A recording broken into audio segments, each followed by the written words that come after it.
Côte d'Ivoire, Abidjan Cocody, le vendredi 19 mai 2023, s'est tenue au siège du parti politique Le Renouveau démocratique une conférence de presse sur la thématique de la santé. Toujours avant de démarrer une conférence, nous remercions Dieu qui nous a permis d'être ici. Il est omniprésent, il sera toujours dans notre vie, nous allons toujours l'invoquer, nous allons toujours parler de lui parce que c'est lui seul qui nous donne la capacité de nous réunir et d'échanger. La thématique aujourd'hui, c'est la santé.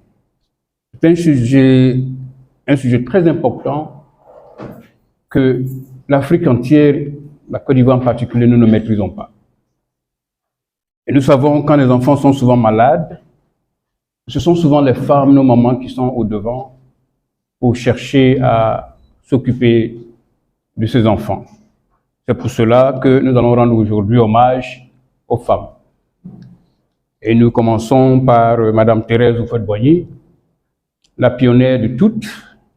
Elle a été la première maman de ceux qui ont mon âge. En 1987, elle a créé une DAIA internationale dédiée à l'amélioration de la santé, de l'éducation et du bien-être des enfants. Nous lui rendons hommage. Hommage à la première dame Dominique Ouattara.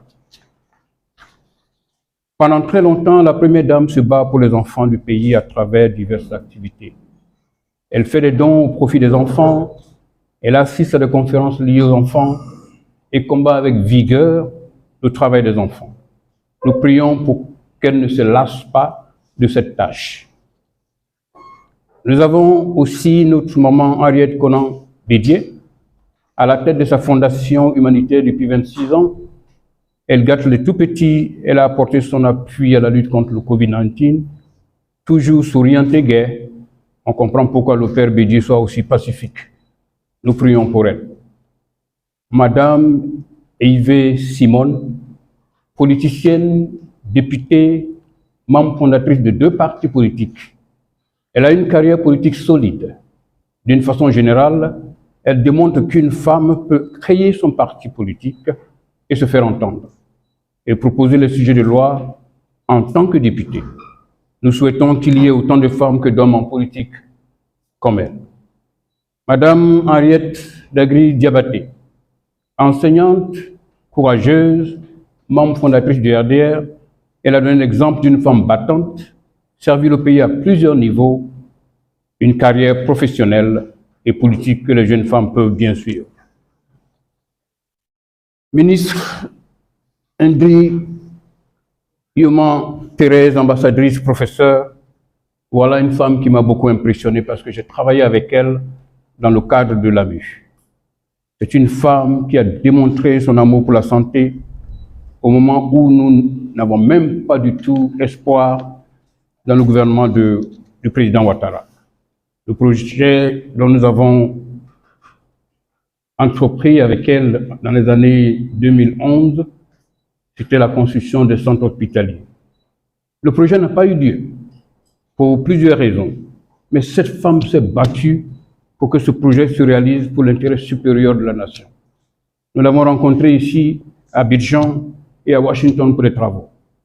Elle était au four et moulin. Elle a tout fait pour réaliser ce projet, sauf que son collègue ministre refusait de collaborer avec elle et ne voulait pas vraiment que ce projet voie le jour.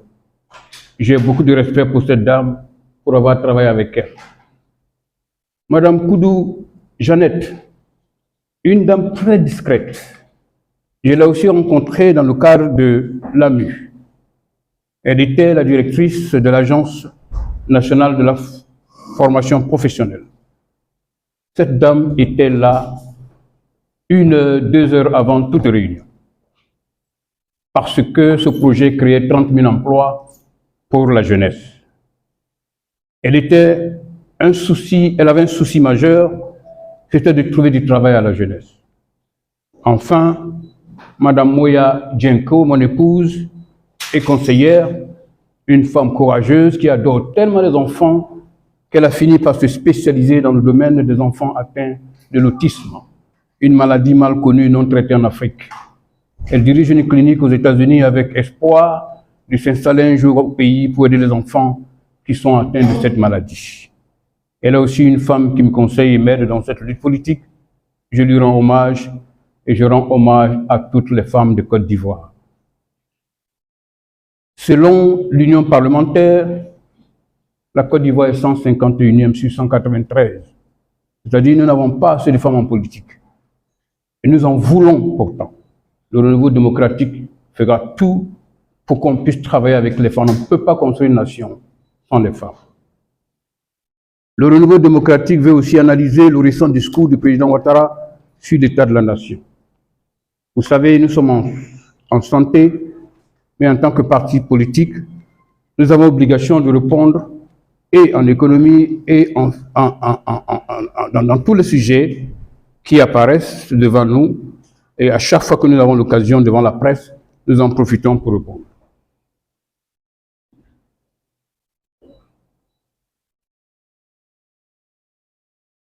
Nous avons une suggestion.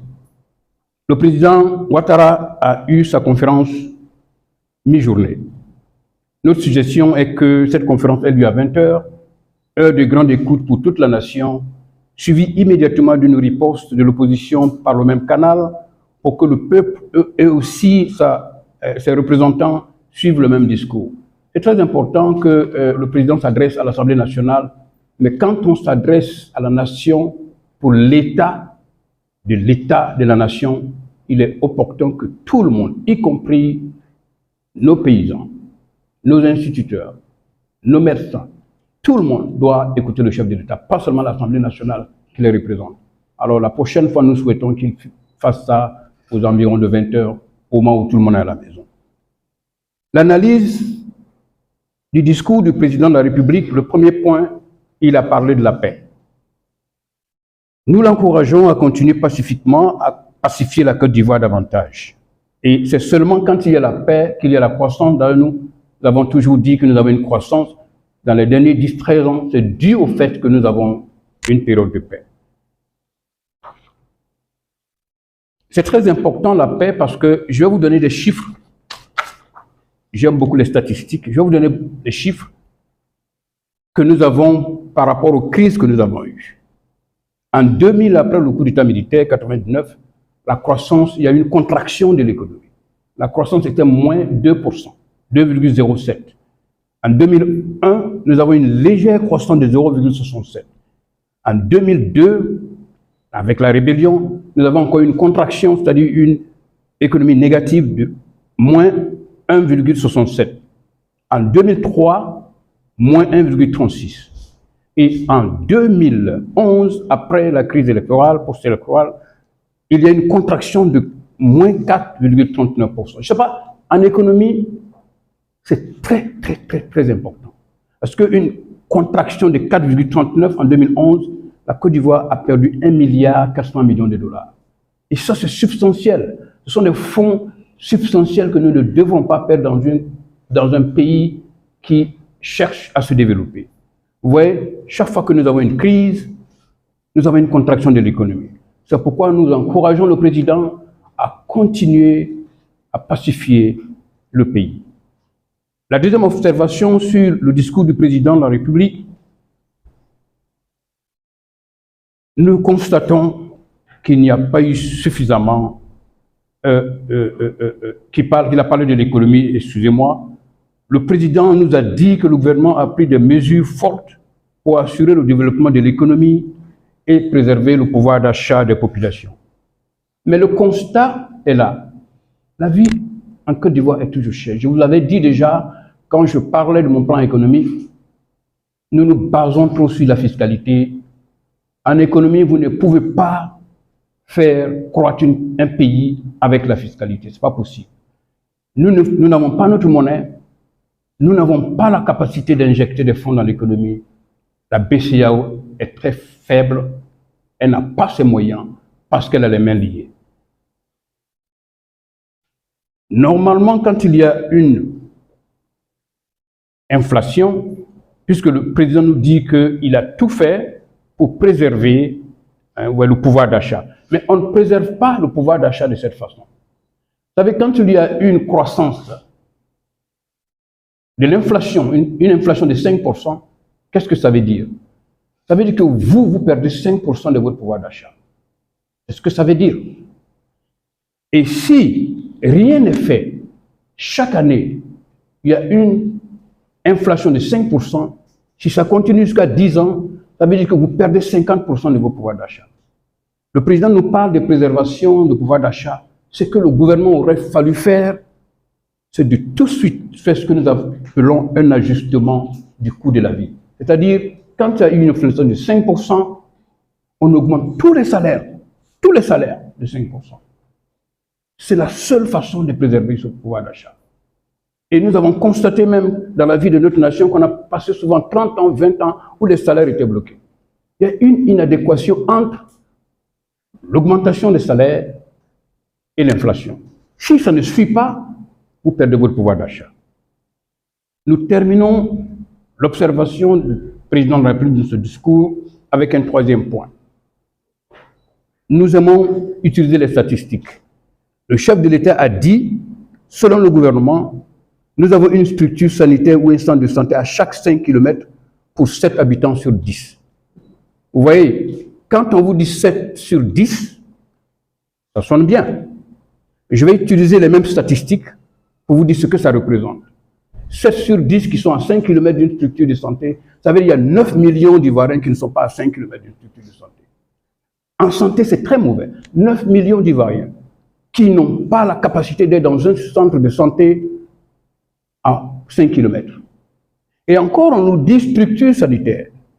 Mais en santé, qu'est-ce que ça veut dire structure sanitaire? Est-ce que c'est un dispensaire? C'est un CHU? Est-ce que c'est un centre régional? Est-ce qu'il y a des plateaux techniques? Est-ce qu'il y a des médecins? Est-ce qu'il y a des neurologues? Est-ce qu'il y a des infirmières? Est-ce qu'il y a la médecine nucléaire? Tout ça, nous ne savons pas. Et donc, le fait de dire qu'il y a une structure sanitaire à 5 km, sans donner ces informations dans notre domaine, ne veut rien dire. Ça veut dire seulement qu'il y a des structures, mais on n'a pas suffisamment d'informations pour savoir qu'il y a des dentistes, des pharmaciens, et comme je viens de vous citer. Il y a eu une réponse déjà concernant la santé dans notre première intervention. Mais je vous dis encore qu'en urgence, nous avons des difficultés. Lorsque nous recevons les malades en urgence, ça veut dire quoi? Il doit avoir tout de suite un médecin prêt à prendre celui-là. Parce que c'est ça l'urgence. Est-ce que s'il y a eu un AVC, est-ce qu'il y a un neurologue? Est-ce que nous avons des médecins internes? S'il y a un poison, est-ce que nous avons quelqu'un pour le recevoir? Il ne s'agit pas d'avoir des bâtiments, il s'agit d'avoir des médecins qualifiés pour le recevoir et le nombre de lits pour le recevoir. Est-ce que nous avons suffisamment d'ambulances? Voilà des questions que vous, journalistes, vous devez vous poser, ou si vous avez la chance d'être devant le chef de l'État, de lui poser ces questions.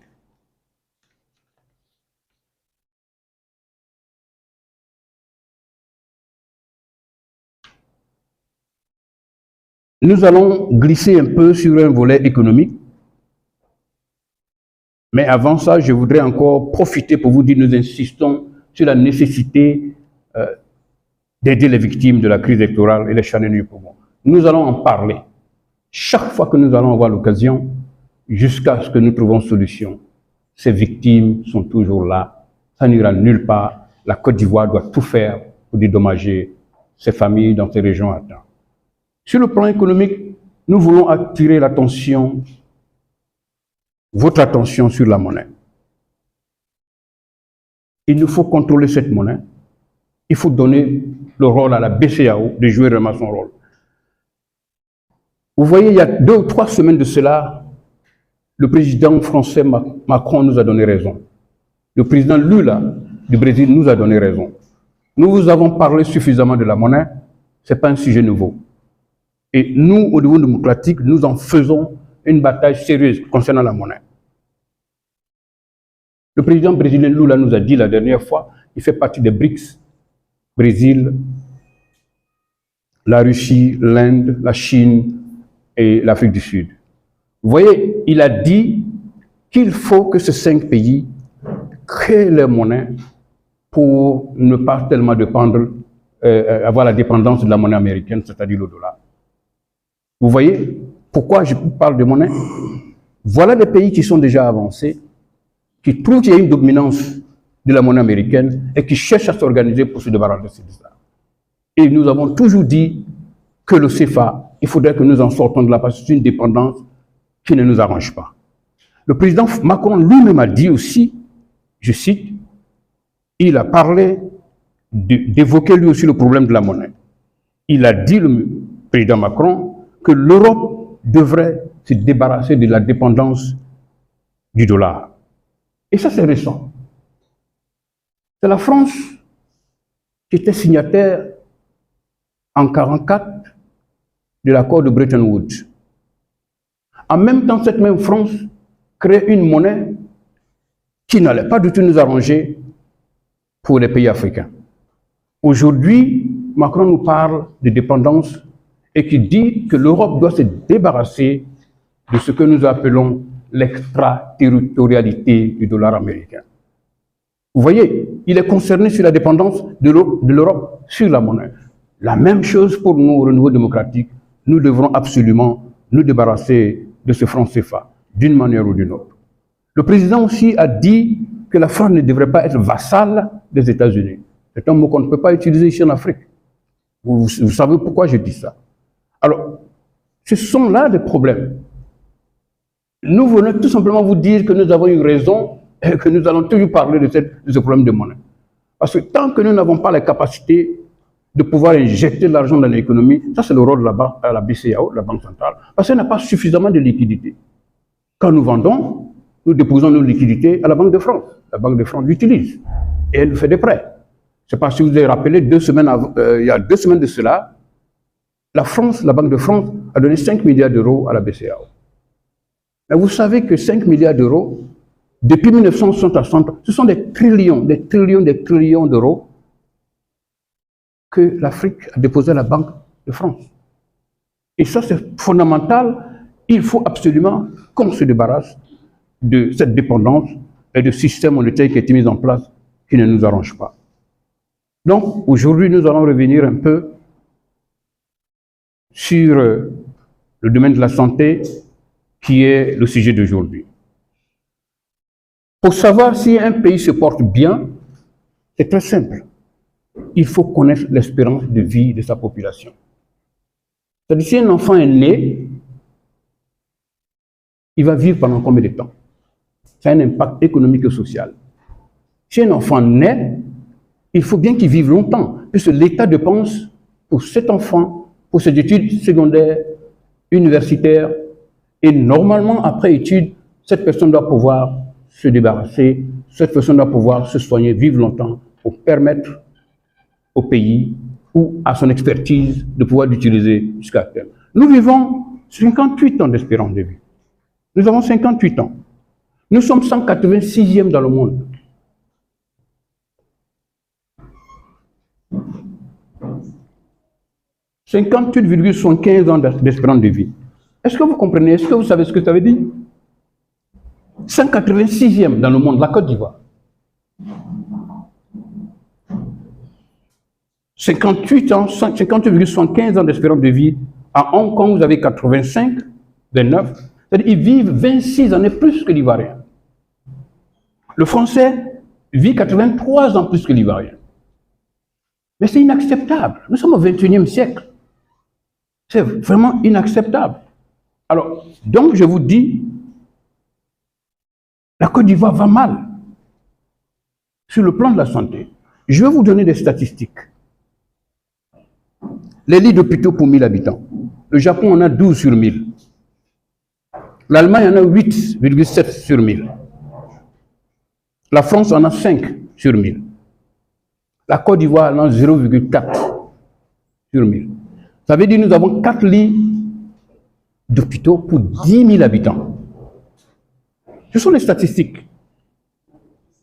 Les hôpitaux, nous en avons 4,4 pour 100 000 en France. La Côte d'Ivoire en a 1 pour 100 000. Un hôpital pour 100 000. Les médecins, nous avons 3,36 médecins en France. Nous avons 2 médecins ici en Côte d'Ivoire pour 10 000 habitants. 2.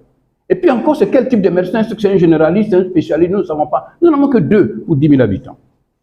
Ça, c'est l'état des lieux de la santé et de la Côte d'Ivoire. Nous n'avons pas assez de médecins en urgence. Ceux qui font une décision de vie en une fraction de seconde, ce sont ceux-là, les neurologues, les cardiologues, la médecine nucléaire, mais la médecine génétique, la médecine interne, les AVC. Nous n'avons pas suffisamment de médecins.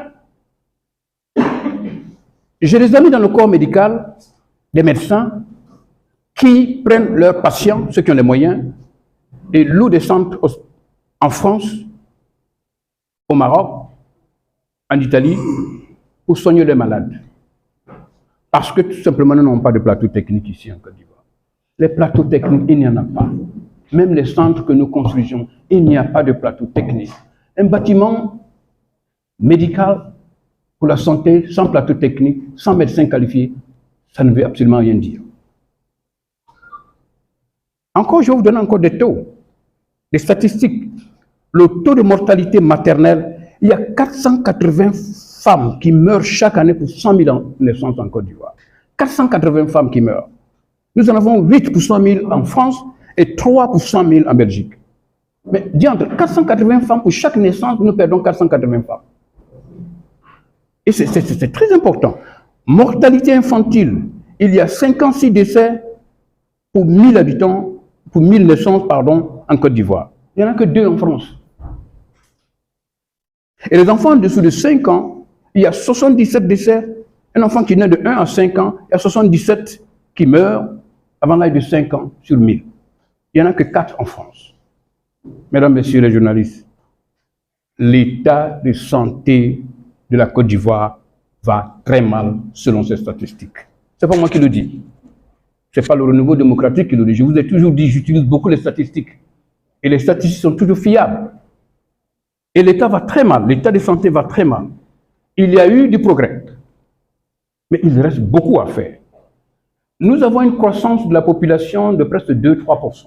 Chaque année, nous avons 400 000 à 500 000 habitants qui s'ajoutent à la population générale. On n'a même pas suffisamment d'hôpitaux pour ces 400 000 qui s'ajoutent, à plus forte raison pour les 28 millions, 30 millions que nous sommes. C'est un retard incroyable. Nous sommes tout le temps en train de chercher à rattraper. Et on n'y arrive pas. Il y a eu du progrès, comme je vous l'ai dit dans les très dernières années, parce que quand je faisais les statistiques avec le consortium américain en 2010, l'état des lieux était encore très grave. Les derniers 13 ans, il faut qu'on soit honnête, il y a eu la construction des hôpitaux, des centres un peu partout dans les différentes régions. Il faut encourager le président à aller dans ce sens. Mais ça ne suffit pas. C'est un retard exceptionnel. Nous sommes en train de rattraper et vraiment, nous sommes très, très en retard. Mais de quoi il s'agit? Eh bien, j'ai participé, comme je vous l'avais dit, dans le programme de l'AMU avec un consortium américain. Le projet était de donner une carte d'assurance maladie quand le président Gbagbo avait démarré. Mais il était sous embargo, il était sous budget sécurisé. Il ne pouvait en aucun cas produire quoi que ce soit parce que financièrement, la Côte d'Ivoire ne pouvait pas. Nous avons été approchés par un de ses conseillers et nous avons cherché à travailler avec ce gouvernement où nous avons fait des études de faisabilité à travers toute la Côte d'Ivoire, CHU de Yopougon, CHU de Cocody. Nous avons essayé de pouvoir recueillir certaines informations. Il se trouve qu'il n'y avait absolument rien en Côte d'Ivoire en 2010. Pas rien, je veux dire que la situation sanitaire était très, très, très délicate. Et nous avons essayé de lui dire que, mais si vous mettez les cartes d'assurance avant que vous ayez des centres de santé, il y a une relation dans le domaine de l'assurance. Il y a une relation entre l'assureur et celui qui reçoit, c'est-à-dire les soins ou bien la protection. Mais si vous demandez à quelqu'un de payer une carte d'assurance et qu'il ne peut pas se soigner parce que vous n'avez pas de centre hospitalier, c'est un problème. Il fallait tout simplement renverser la situation, chercher à contribuer des hôpitaux. Et c'est ce que nous avons fait. Ce sont ces études que nous avons faites et nous sommes appuyés sur le privé pour trouver 3 milliards de dollars au président Laurent Gbagbo. Le projet devait démarrer avant les échéances électorales de 2010. Le projet n'a pas eu lieu. Le projet n'a pas eu lieu parce que tout simplement, à l'intérieur de ce gouvernement, je vais taire le nom du ministre. Un ministre a carrément tué le projet, comme on peut le dire, excusez-moi le terme, tuer le projet. Et nous avons eu beaucoup de rencontres entre ce gouvernement et nous, ici à Washington, en Côte d'Ivoire et à Washington. Nous avons été ici pendant 8 mois pour tout faire, pour faire ces travaux. Il y avait tout simplement un ministre. La décision d'avancer devait venir de ce ministre. On a piétiné jusqu'aux élections de 2010 et le projet n'a jamais eu lieu. Alors, nous avons eu, il y a un Ivoirien qui était avec moi aussi dans ce projet, Jean Kouadio d'Abongwa. Nous avons décidé de travailler avec le gouvernement de Ouattara. Après que le projet n'ait pas eu lieu avec le président Gbagbo. Nous sommes revenus. D'abord, avant de revenir, nous avons rencontré le président lui-même à Washington, où j'ai eu à échanger avec le président et nous lui avons dit, nous avons un projet, nous avons les moyens, nous voulons essayer de faire partie de ce projet en Côte d'Ivoire pour la construction des hôpitaux. Il nous a fait entrer en contact, nous sommes rentrés en contact avec ces ministres, nous avons également échangé. C'est ainsi que je travaille avec Mme Yoma, la ministre de la Santé. Cette femme nous a rencontrés ici à plusieurs reprises. Elle a tout fait pour venir à Washington pour nous rencontrer parce qu'elle voulait absolument que ce projet ait lieu. Son ministère n'avait pas le budget nécessaire pour construire 30 centres hospitaliers. Les 3 milliards de dollars qui avaient déjà été pris par le privé dont nous avons pu avoir, c'était suffisant pour donner l'oxygène à ce département. Eh bien, elle nous confie, elle nous dit qu'elle ne peut pas collaborer avec un de ses ministres. Parce qu'en principe, ce sont des projets, il y a toujours des projets interministériels. Il y a des ministres qui sont impliqués parce que nous avons besoin de leur département. Ici, ce ministre est aussi venu travailler avec nous à Washington. Nous avons travaillé avec lui ici également. Malheureusement, son deuxième voyage, il nous a demandé qu'il veut nous parler en aparté. Devant l'ambassadeur, devant Jean Kouadio, le ministre nous a dit, M. Dienko, abandonnez le projet de santé. Parce qu'il n'y a pas d'argent dans le projet de santé. Nous avons un projet, puisque vous avez les moyens qui sont déjà mobilisés, 3 milliards de dollars, nous allons vous donner des projets lucratifs, c'est-à-dire des projets sur d'autres choses autres que la santé. Je vous dis ça personnellement pour que vous, journalistes, vous compreniez.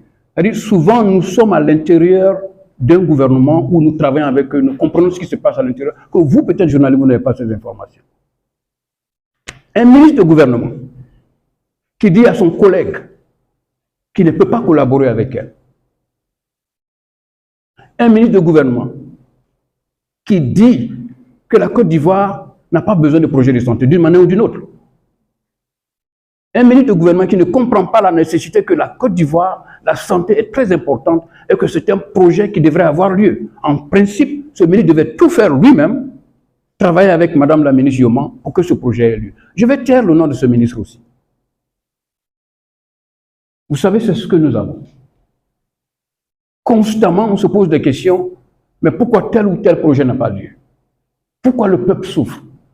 Je suis persuadé, convaincu, ces statistiques que je viens de vous donner, au plus haut niveau du gouvernement, ils savent, ils ont ces informations, ils ont ça. Mais pourquoi diantre, nous pensons que la santé n'est pas importante? Pourquoi se fait-il qu'il y ait des gens qui meurent à l'urgence presque tout le temps dans ce pays? Pourquoi nos centres de santé n'ont pas assez d'équipements, assez de plateaux techniques? Pourquoi nous n'avons pas suffisamment de médecins, d'ambulances, de sages-femmes? Pourquoi nous pensons que la santé, c'est un programme social? Pourquoi nous ne pouvons pas comprendre que la santé, c'est aussi l'économie? 17% de l'économie américaine, c'est la santé. Quand vous parlez de santé, vous parlez de pharmacie, vous parlez de recherche et développement, vous parlez de plateaux techniques, vous parlez de médecins, vous construisez des bâtiments, vous avez besoin de l'assurance. Tout ça, ça fait partie de la santé et ça emploie des gens. Ce sont des trillions de dollars qui font l'économie américaine. Mais je ne comprends pas pourquoi chez nous, ici, on pense que la santé, ce n'est pas un problème très important. C'est secondaire. Non, il faut faire d'autres choses. C'est pourquoi nous avons 57,78 tant que nous vivons. Un enfant qui naît en 57 ans, il est mort. C'est fini. Nous sommes 186e. La Côte d'Ivoire est 186e dans le monde en matière d'espérance de vie. Ce sont des statistiques qui ne mentent pas. Il faut faire un effort pour changer cela. Et c'est ce que le renouveau démocratique veut faire. Notre objectif, c'est de dire qu'il y a progrès, certes, dans beaucoup de domaines, certes. Mais il y a tellement de solutions que nous voulons apporter ces solutions à ça. Notre rôle est devenu, si Dieu nous aide que nous sommes au gouvernement, ce sont ces changements auront lieu la première année. Parce que si vous ne planifiez pas, il y a planifier, organiser, diriger, évaluer. Il faut faire tout ça. Comment se fait-il qu'en 63 ans, nous sommes encore à ce niveau au niveau de la santé? Après 63 ans d'indépendance. La Côte d'Ivoire, c'est un pays phare dans la sous-région. Comment se fait-il que nous sommes 186e dans le monde? On vient nous donner des statistiques de 5 sur 7. Mais 5 sur 7 ne veut pas dire grand-chose. Ça veut dire, si j'interprète ça, ça veut dire qu'il y a 9 millions de personnes qui ont des problèmes. C'est ça le problème de la Côte d'Ivoire, notre pays. Et ensemble avec vous, cette génération, si on ne fait pas d'efforts, si on pense que le statu quo va aller, je vous garantis que 100 ans plus tard, nos petits-enfants seront là en train de voir une conférence de presse avec 2 journalistes, vos petits-enfants, pour essayer de répondre à ce problème. C'est pourquoi c'est le moment, c'est maintenant. Nous sommes au 21e siècle. Nous ne sommes pas en 1960, où il y avait peu d'économistes. Nous avons autant d'économistes. Le président est économiste. Le président Bédier est économiste. Nous en avons formé plusieurs à l'université d'Abidjan et d'autres aux États-Unis, au Canada, un peu partout. Comment se fait-il que nous avons encore ce système économique qui continue de nous tirer en arrière et nous faisons une économie pour une portion de la population? Ce sont ceux-là qui s'en sortent, ce sont ceux-là qui se soignent en Europe, ce sont ceux-là qui vont au Canada pour se soigner, au Maroc pour se soigner. Et le reste de la population, nous sommes là.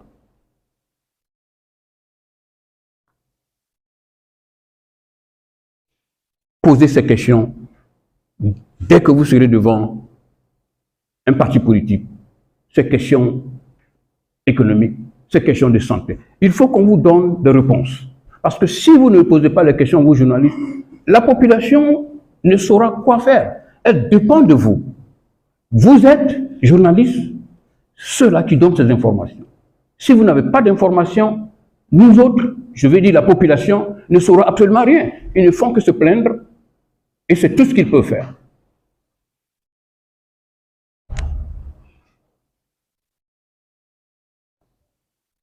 Excusez-moi. La solution pour nous au niveau démocratique, c'est de quadriller le pays. Quadriller le pays, les centres de santé un peu partout. Nous avons 31 régions, 109 départements. Si nous quadrillons ce pays, ça veut dire quoi? Qu'il y a un centre de santé type A dans chaque région. De telle enseigne que nous fassions une santé de proximité. Personne ne doit se déplacer à Korogo pour venir se soigner à Abidjan, ni à Bouaké. J'ai eu des informations récentes. Il n'y a même pas de neurologue à l'hôpital de Korogo. Il vient de Bouaké. Neurologie, ça veut dire si vous avez un AVC, vous avez des problèmes, il vous faut tout de suite quelqu'un pour vous prendre. Vous savez, Yopougon, l'hôpital de Cocody. Les urgences, vous allez vous mourir à terre là. Il n'y a pas de lits. Je vous donne les statistiques sur le nombre de lits par habitant. Nous n'en avons pas. Mais comment vous voulez construire une nation si les gens sont malades? Ça, ce sont des questions fondamentales qu'il faut se poser. Alors, nous allons quadriller le pays, construire ces centres hospitaliers, hôpital général, CHU, hôpital régional. Nous avons 109 départements qui ont besoin de ça. D'abord, nous allons quadriller ça avec 31 régions. Je vous dis que si on avait mis ce projet sous le gouvernement de Laurent Gbagbo, ou bien sur le gouvernement d'Alassane, c'était presque 30-35 centres hospitaliers de type A. Ça veut dire que toutes les régions allaient avoir en ce moment les centres de santé qui pouvaient avoir toutes sortes d'interventions chirurgicales. Et peut-être avec le budget de l'État, aller dans les régions ou dans les sous-préfectures et préfectures. Mais tant que nous n'avons pas ça, un hôpital ici, un hôpital là demain, 400 000 habitants qui arrivent, on construit 2 hôpitaux. Mais ce n'est pas possible. Comment voulez-vous en sortir?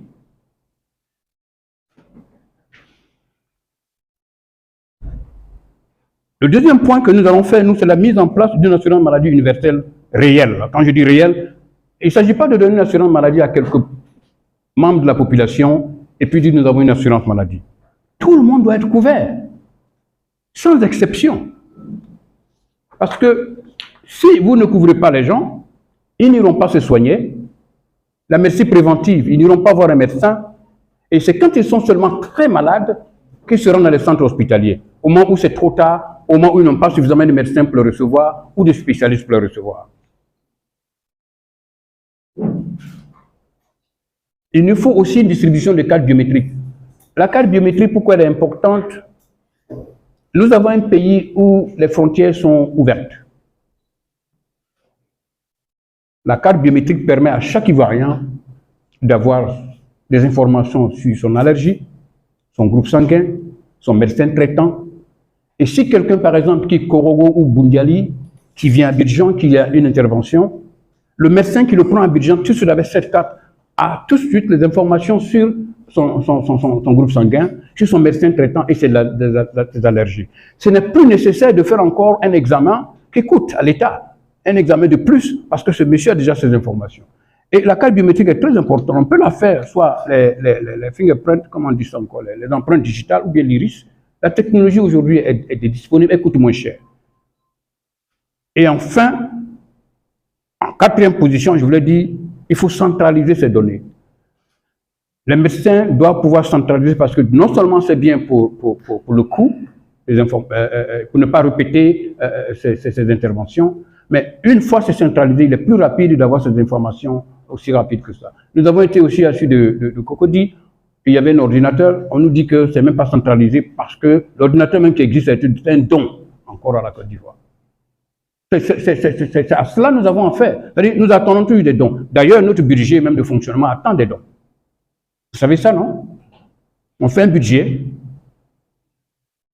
toute l'année, on réserve une portion, on dit ce sont des dons. Peut-être la France va nous donner un peu, peut-être le Canada va nous donner un peu. Un pays ne doit pas avoir de dons dans son budget. Pourquoi est-ce que nous dépendons toujours de l'extérieur? Nous avons les capacités, je vous ai dit, de transformer ce pays. Le renouveau démocratique va tout faire pour qu'en une génération, la Côte d'Ivoire va se développer. Parce que nous avons les moyens. C'est une question de volonté politique. C'est une question de respect de tout ce qu'il y a comme normes économiques, de respecter tout ce qui est normes de finance. Si nous ne respectons pas ça, quel que soit l'individu qui vient, nous aurons les mêmes résultats. Nous parlons de ça aujourd'hui. Si nous venons au pouvoir demain, qu'on travaille avec les mêmes outils, vous aurez les mêmes résultats. C'est pourquoi nous vous disons que l'outil principal, c'est la monnaie. Vous imprimez, vous retirez, vous faites ce que vous voulez, vous injectez, vous donnez du crédit à tout le monde, le gouvernement même s'endette. Si vous n'avez pas ça, vous n'avez pas d'économie. Et c'est seulement ça qu'on peut élargir l'assiette de l'État. Quand on élargit l'assiette de l'État, on a créé tellement d'emplois que l'État n'a plus besoin d'imposer à tout le monde la fiscalité, qui fait que la vie est chère, parce que le gouvernement nous impose ça. Ce sont des remèdes réels, mais il faut qu'on s'adonne à respecter les normes de l'économie, sinon nous aurons des problèmes. Et nous allons aussi faire la formation des médecins. Nous avons déjà, en 2010-2012, échangé avec des médecins aux États-Unis. Il y a des spécialistes américains, canadiens, on peut en trouver partout, qui sont à la retraite. Ceux-là, quand on les avait contactés, ils étaient à 90% enthousiastes de venir aider les médecins ivoiriens. Parce que c'est plus cher de faire partir les médecins dans ces pays pour la formation, plus nous en aurons besoin, beaucoup, que de les faire venir ici en Côte d'Ivoire. Il y a eu des volontaires. Il y en a même qui ne voulaient même pas être salariés. Tout simplement, je vais aller en Afrique pour aider. Nous devons faire tant de formations. Nous n'avons pas assez de médecins. Vous voyez, nous avons des problèmes sérieux. Économie, nous avons un problème. Santé, nous avons un problème. Éducation, nous avons un problème. Agriculture, nous avons des problèmes. Industrialisation, nous ne sommes même pas industrialisés parce que 40% de nos recettes d'exportation sont purement agricoles. C'est-à-dire nous dépendons de ça. Il suffit qu'il y ait une fluctuation légère dehors, l'économie de la Côte d'Ivoire est partie en l'air. Voilà les réalités. Ce parti veut changer ça. Ce parti veut apporter ses solutions. Et c'est ce que nous allons faire si nous avons cette grâce d'un jour de venir à la magistrature suprême. Un point très important, on n'a même pas besoin de financer même ces centres de santé avec des prêts nouveaux. Pourquoi? Parce qu'en Côte d'Ivoire, la corruption coûte à l'État de Côte d'Ivoire 1400 milliards chaque année. Vous savez ce qu'on peut faire avec 1400 milliards? En 10 ans, on construit près de 140 hôpitaux. La corruption, seulement. Sans un budget même pour la santé, on peut construire ce centre avec seulement, en éliminant réellement la corruption. 1400 milliards. Avec 100 millions d'euros, vous avez un centre de santé très performant. Ou 200 millions. C'est-à-dire qu'il y a 1400 milliards qui vont dans la poche des individus. Ils ne sont pas nombreux. Et le reste de la population souffre.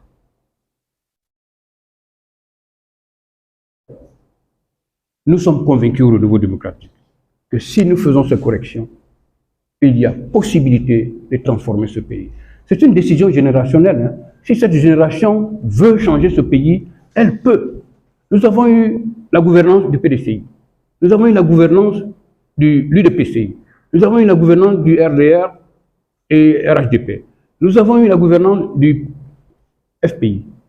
Et ce n'est pas 3 ans, 2 ans, c'est 5 ans, 10 ans, 30 ans. La Côte d'Ivoire est où elle est jusqu'à présent.